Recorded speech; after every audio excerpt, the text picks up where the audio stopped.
নমস্কার ফ্রেন্ডস, আজ বানাচ্ছি কোকোনাট রাইস। ইয়েস, সাউথে এটা ভীষণই একটা সিম্পল অ্যান্ড ইজি রেসিপি বলতে পারেন। যেরকম আমরা বাসন্তী পোলাও বানাই, আমাদের জন্য ইজি হয়ে গেছে, সেরকম ওদের জন্য। সাদা তেলের মধ্যে সর্ষে ফোড়ন, শুকনো লঙ্কা, কারি পাতা, উড়দ ডাল দিলাম, চানার ডাল দিলাম, ভালো করে একটু লাল লাল ফ্রাই হয়ে যাওয়ার পরে পেঁয়াজ আর এই কাঁচা লঙ্কা দিয়ে ভালো করে ফ্রাই করলাম।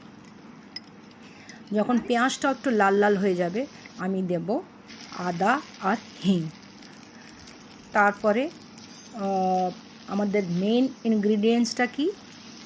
কোকোনাট। ইয়েস, কোকোনাটটা দিয়ে ফেলবেন আর ভালো করে আরও 5-7 মিনিট ফ্রাই করবেন। যখন লাল লাল সুন্দর গন্ধ বেরোবে, দিয়ে দিলাম ঘি আর রাইসটা ওভারনাইট যদি থাকে তাহলে আরও ভালো, ফ্রিজ থেকে বেরোলে তখনই ভালো করে ফ্রাইড রাইসটাকে ভাজা যাবে। ভালো থাকুন, সুস্থ থাকুন। রান্না করতে ভীষণ ভাল লাগে আমার। It's a therapy. Bye. Nandini from ন্যান্স।